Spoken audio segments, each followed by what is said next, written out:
Fueled by hot and dry conditions, wildfires continue to threaten various parts of Northern California. And as fires endanger lives and property, the cost of putting them out continues to climb. Data shows California spending more and more each year from an emergency fund set aside for large fires. The fund's costs are projected to reach an all-time high of over $1.2 billion for the most recent fiscal year, which ended June 30, according to the California Department of Forestry and Fire Protection. You can see the numbers start creeping up each year, CAL FIRE Public Information Officer Lynn Tolmachoff said. Last year was definitely the worst, but we also had a record number of acreage burned.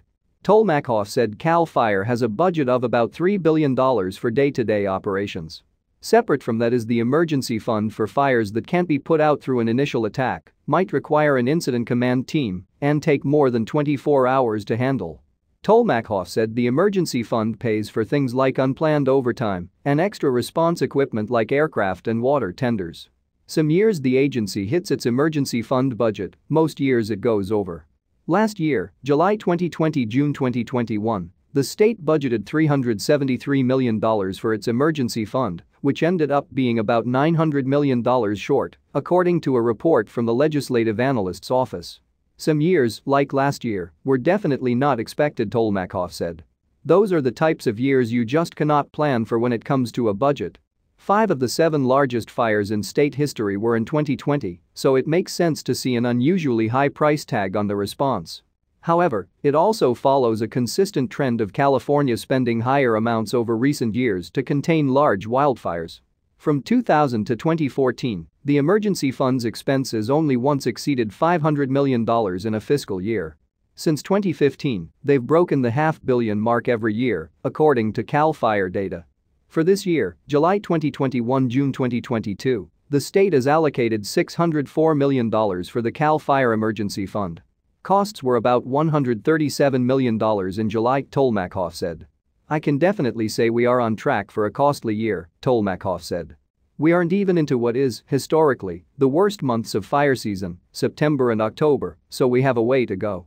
According to the report from the analyst's office, the amount budgeted for the emergency fund is an estimate, based in part on the average costs of large firefighting incidents over the last 5 years. The report notes the federal government typically covers about 75% of California's allowable costs associated with putting out large fires. So what's driving the higher costs in recent years?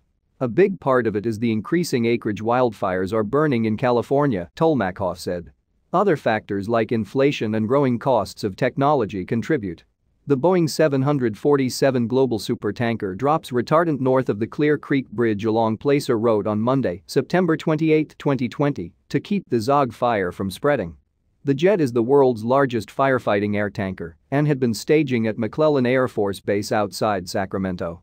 Some of the tools that we use now, such as the large air tankers, didn't exist back then, and they are very expensive to operate, Tolmachoff said. Only once in the last 2 decades has the annual emergency fund cost come in under $100 million in 2010 to 2011. That was the last year we had a decent rainy season, Tolmachoff said. This graphic from the legislative analyst offices shows the amount of acres burned each year in California wildfires. This summer, fire-friendly conditions continue to fuel the Dixie Fire and others.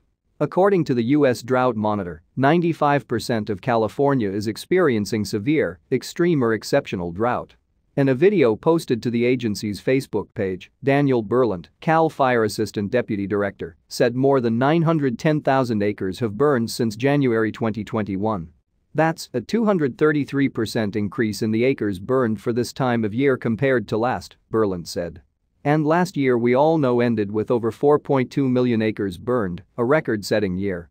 So hopefully this is not a trend that will continue,